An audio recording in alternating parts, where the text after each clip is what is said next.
الحمدللہ وکفی وسلام علی عبادہ الذین اصطفی اما بعد۔ محترم ناظرین، السلام علیکم ورحمۃ اللہ وبرکاتہ۔ آج آپ حضرات کی خدمت میں باب الصبر کی نہایت اہم حدیث بیان کی جائے گی۔ دوسری بات، یہ باب الصبر کی آخری حدیث ہے۔ اس حدیث پر یا اس جیسی احادیث پر دشمنان اسلام کی طرف سے اعتراضات بھی ہوتے ہیں۔ ان اعتراضات کا ہم جائزہ لیں گے اور اس کا جو جواب ہوگا معقول انداز میں انشاءاللہ دیا جائے گا۔ تو اسی لیے اس حدیث پر آپ کی خصوصی توجہ چاہوں گا۔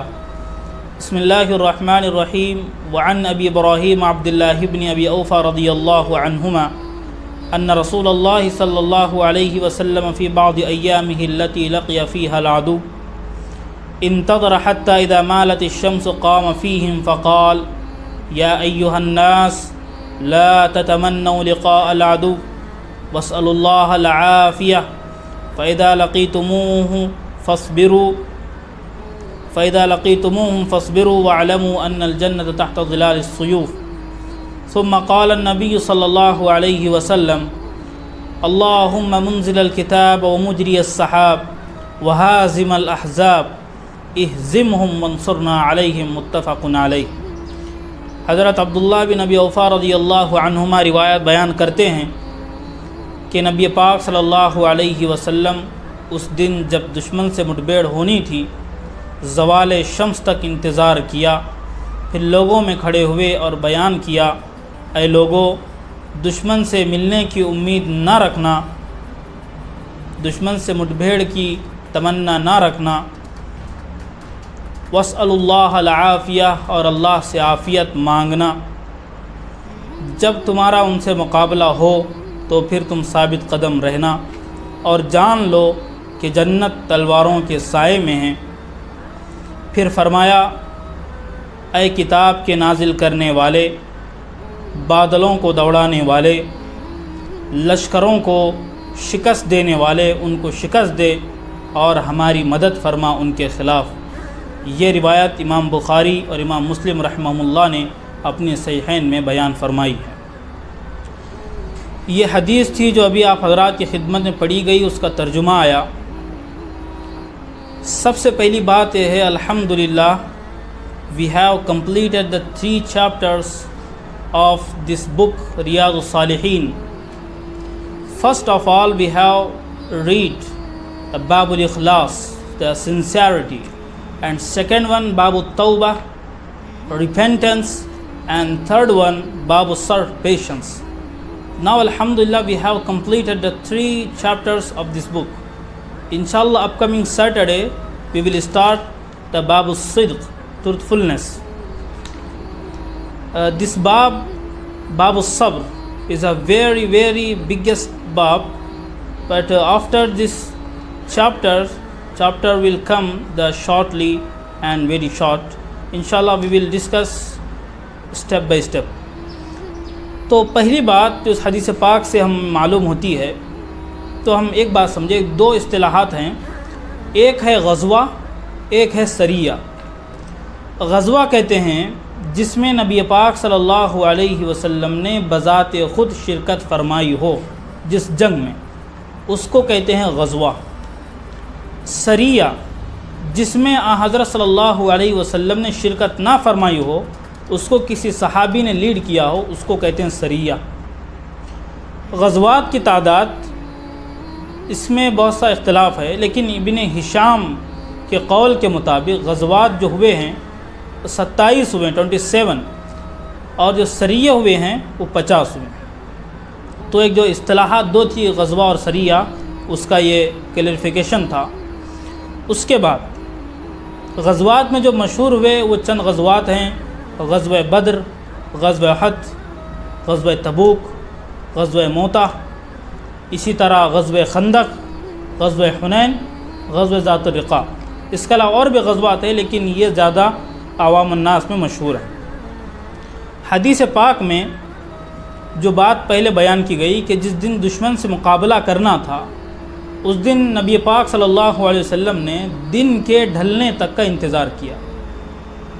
جب زوال شمس ہوا تو آپ نے لوگوں کے درمیان کھڑے ہو کر ایک تقریر فرمائی۔ اس خطبے میں شروعات یہاں سے کی، پہلا ٹکڑا ہے، پہلا جملہ ہے لا تتمنوا لقاء العدو، کہ اے لوگو دشمن سے مڈبھیڑ کی تمنا نہ رکھنا، خواہش نہ رکھنا، واسألوا اللہ العافیہ، اور اللہ سے عافیت مانگتے رہنا۔ Although great stress has been laid on full preparation and readiness of jihad, it is prohibited to wish for war with enemy۔ یہاں پر یہ بات بیان کی گئی کہ دشمن سے ملاقات کی تمنا نہ رکھنا، جبکہ دوسری جگہ یہ بات بیان کی گئی وَأَعِدُّوا لَهُم مَّا اسْتَطَعْتُم مِّن قُوَّةٍ، تم اپنے اعتبار سے ہر قسم کی تیاری کر کے رکھو۔ اور یہاں پر بات بیان کی گئی لا تتمنوا لقاء العدو، دشمن سے ملاقات کی امید نہ رکھنا۔ تو خواہ کی جنگ سے، خواہ کے لڑائی سے، خواہ کے آپس مٹبھیڑ سے منع کیا گیا، لا تتمنوا لقاء العدو۔ لیکن جب لڑائی ناگزیر ہو جائے، جب بات کسی طرح بن نہ پڑے، جب جنگ کے علاوہ کوئی چارہ ہی نہ ہو، تو آگے وہ بات بیان فرماؤ فَإِذَا لَقِيتُمُوهُمْ فَاصْبِرُوا، لیکن جب مقابلہ ہو ہی جائے، کوشش اس بات کی کرو کہ مقابلہ نہ ہو، وَاسْأَلُوا اللَّهَ الْعَافِيَةَ، صلح کی کوشش کرو۔ اگر جنگ ناگزیر ہو جائے تو اس وقت کیا کیا جائے گا اس کو بیان کیا، فَإِذَا لَقِيتُمُوهُمْ فَاصْبِرُوا، جب سامنا کرنا ہی پڑے، مقابلہ کرنا ہی پڑے، فَاصْبِرُوا، تو ایسے وقت ثابت قدم رہو، جمے رہو۔ پھر جان لو وَاعْلَمُوا أَنَّ الْجَنَّةَ تَحْتَ ظِلَالِ السُّيُوفِ، اور یہ بات یہ معلوم ہونی چاہیے کہ جنت تو تلوار کے سائے میں ہے۔ گویا یہاں پر ایک جنگ کی ترغیب دی گئی۔ اس کے بعد پھر نبی پاک صلی اللہ علیہ وسلم نے بیان فرمایا صرف جنگی تیاری کی بنیاد پر لڑائی نہ کی جائے، بلکہ اصل بھروسہ تو اللہ پر کیا جائے اور دعا بھی اللہ سے مانگی جائے۔ دو دعا بھی یہاں پر سکھائی۔ پہلے ہم یہ یہاں پر بات ڈسکس کرتے ہیں کہ جو بات یہاں پر ہے وَاعْلَمُوا أَنَّ الْجَنَّةَ تَحْتَ ظِلَالِ السُّيُوفِ، کہ جنت تو تلوار کے سائے میں ہے۔ اب حقیقی اعتراض اسی پر ہوتا ہے، اوپر سے حدیث کا اس کے کلیکشن نکال دیا جاتا ہے اور نکال کر اس پر اعتراض ہوتا ہے کہ یہاں پر تو یہ کہا جا رہا ہے اسلام کے اندر، پروفیٹ صلی اللہ علیہ وسلم کی حدیث کے اندر یہ بات بیان کی جا رہی ہے کہ جنت میں اگر جانا ہو تو پھر تلوار چلانا۔ تو اس طرح سے مائنڈ کنورٹ کیا جاتا ہے، بات کو توڑ کر مروڑ کر بیان کیا جاتا ہے۔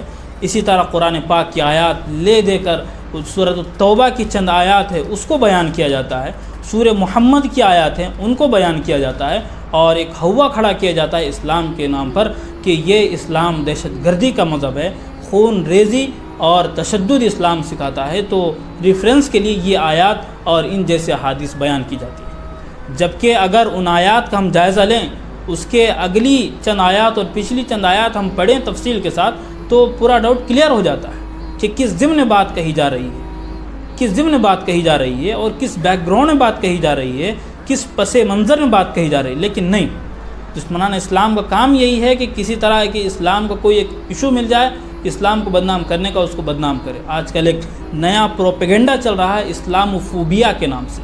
اس کا مطلب کہ اسلام کی حیت دیکھ کر آدمی گھبرائے، ٹوپی دیکھ کر، داڑھی دیکھ کر، کرتا پائجامہ دیکھ کر آدمی گھبرائے اور کوئی اسے مخلوق نہ سمجھے بلکہ کوئی راکشس سمجھے۔ ایسا اسلام کی تصویر بیان کی جا رہی۔ ورنہ اگر اسلام کا ڈیپلی اگر اسٹڈی کی جائے اسلام کی، تو پھر یہ بات روشن کی طرح آیا ہے کہ ایک جو آرٹسٹ تھے 1925 میں جس کو نوبل پرائز بھی ملا ہے، ان کا نام جارج برنارڈ شاہ، انہوں نے بات کہی ہے، حالانکہ وہ مسلمان نہیں تھے لیکن یہ بات کہی Islam is the best religion but the Muslim are the worse followers, کہ انہوں نے وہاں پر اسلام کی تعریف کی کہ اسلام ایک بہترین مذہب ہے، لیکن انہوں نے اسلام کو اسٹڈی کر کے اور اس وقت کے مسلمانوں کے حالات کو دیکھے تو انہوں نے کہا اسلام تو بہترین مذہب ہے لیکن مسلمانوں کا جو حال ہے، مسلمانوں کی جو اخلاق ہے وہ اسلام سے ملتے جلتے نہیں۔ اور یہ بات وہاں پر انہوں نے حقیقت پسندانہ انہوں نے جائزہ لیا۔ ظاہر بات ہے اسلام کمپلیٹ جو ہے نبی پاک صلی اللہ علیہ وسلم کی زندگی میں تھا۔ اگر کوئی اسلام کو پڑھنا چاہتا ہے تو پروفیٹ صلی اللہ علیہ وسلم کی لائف کو پڑھنا ہوگا، کسی مسلمان کو دیکھ کر اسلام کو بدنام کر یہ نہیں ہو سکتا. وہ مسلمان اس کے اندر پورا اسلام نہیں ہے. اسلام کی چند خوبیاں ہیں تو اس کو ہائی لائٹ کرے, جو ناکامیاں ہیں, جو عیب ہے, اس کو ہائی لائٹ کرنے کی ضرورت نہیں ہے. تو بات چل رہی تھی کہ ان جیسے احادیث پر اور بعض قرآن کی آیات پر جس کو اس کے آگے پیچھے سے ہٹا کر اس کو بیان کیا جاتا ہے اور اسلام کے خلاف پروپیگنڈا کیا جاتا ہے. تو اس میں جو عام مسلمان ہیں وہ بھی اس میں شک میں پڑ جاتے ہیں کہ نعوذ باللہ ایسا تو نہیں ہمارے اسلام کے ساتھ کہ دہشت گردی کا حکم دے رہا. تو ان کے لیے یہ عرض ہے کہ جب اس طرح کی کوئی بات آئے تو فوراً جو اسکالرس آف اسلام ہے ان سے رجوع کیا جائے.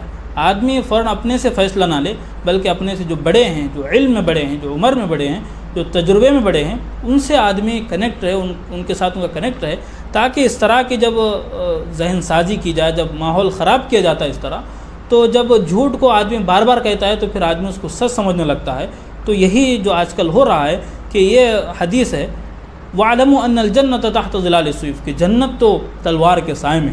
تو واقعی اگر اس کو پس منظر سے ہٹا کر بیان کیا جائے تو واقعی دہشت گردی یہ لگتی ہے. لیکن جو شروعات نبی پاک صلی اللہ علیہ وسلم نے فرمائی لا تتمنوا لقاء العدو, لڑائی کے قریب نہ جانا, اس کی تمنا بھی نہ کرنا. لڑنا تو دور کی بات, جھگڑنا تو دور کی بات, اس کی تمنا بھی نہ کرنا.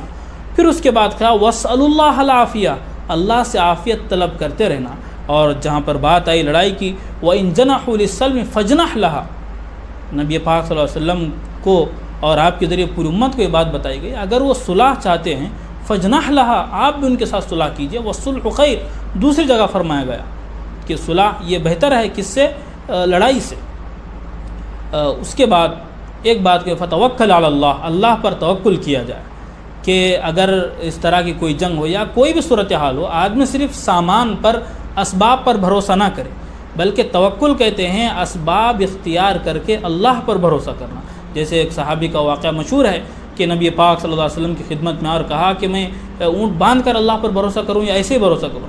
کہا اعقلها وتوکل علی اللہ, پہلے اونٹ کو باندھ دو اس کے بعد اللہ پر بھروسہ کرو, کیونکہ تمہارے اختیار میں جو تھا تم نے اس کو کیا, اس کے بعد تم نہیں کر سکتے تو اللہ پر بھروسہ کرو. یعنی اختیار کر کے اللہ پر بھروسہ کرنا یہ توکل ہے. دوسری بات تو یہ ایک تھوڑا سا اس کے ڈاؤٹس تھے, اس کو امید ہے کہ آپ حضرات کی خدمت میں جو پیش کیا گیا بات سمجھ آ گئی ہوگی. دوسری بات یہ ہے کہ آدمی دعاؤں کا بھی سہارا لے, دعا سے کبھی چھٹکارا آدمی کو نہیں ہے. ہر موقع پر نبی پاک صلی اللہ علیہ وسلم نے دعائیں سکھائی ہے. یہاں پر بھی ایک دعا سکھائی اللہم منزل الکتاب ومجری السحاب وحازم الاحزاب اہزمہم وانصرنا علیہم, اے کتاب کے اتارنے والے, اے بادلوں کے دوڑانے والے اور لشکروں کو شکست دینے والے, ان کو شکست دے اور ہماری مدد فرمائے. یہ دعا بھی آدمی کرتا رہے. دعائیں جو حدیث پاک میں بیان کی گئی ہیں, استاد محترم حضرت مولانا عبدالسبحان صاحب ناخدا ندوی بیان فرماتے تھے کہ اللہ نے جو دعا سکھائی ہے وہ اس لیے سکھائی, دعا قبول کرنے کے لیے سکھائی. بہت نقطے کی بات بیان کرتے تھے. واقعی اللہ نے جو دعا سکھائی ہے یا نبی کے ذریعے جو دعا سکھائی گئی ہے وہ قبول کرنے کے ہی لیے ہے. تو ہمیں چاہیے کہ ہم دعاؤں کا اہتمام بھی کریں, اور اس طرح کی جو شکوک و شبہات آدمی کے ذہن میں ہو وہ فوراً کیا اس کا مطالعہ کریں, کسی کی رہنمائی سے یا جا کر کسی سے معلومات کریں. ورنہ آدمی اس طرح کے سوشل میڈیا پر آج کل اتنا پروپیگنڈا ہے کہ آدمی سے سچ کیا ہو جاتا ہے, دور ہو جاتا ہے, جو باطل ہے وہ آدمی کے ذہن میں آ جاتا ہے. تو اسی لیے میری ریکویسٹ ہے تمام دیکھنے والوں سے, سننے والوں سے کہ اسی طرح کی جب بھی کوئی اسلام کے متعلق کوئی شبہ کی بات ہو تو ہمارے کمنٹ باکس میں بھی آپ پوچھ سکتے ہیں, انشاءاللہ کبھی اس کا جواب دیا جائے گا. اور جو قرآن کی 26 آیات ہے جن پر بارہا اشکال کیا جاتا ہے کہ اسلام تو اس کا حکم دیتا ہے, اسلام تو یہ سکھاتا ہے, اسلام وہ سکھاتا ہے, اسلام کو بدنام کیا جاتا ہے, انشاءاللہ کبھی وقت ملے گا اس پر بھی تفصیل سے اسٹیپ بائی اسٹیپ جواب دیا جائے گا. تو اللہ رب العالمین سے دعا ہے. اور آج ہمارا باب الصبر کا اختتام ہے. اگلے سنیچر سے انشاءاللہ باب الصدق یعنی سچائی کا بیان, ٹروتفلنس انشاءاللہ بیان کیا جائے گا. وآخر دعوانا ان الحمد للہ رب العالمین.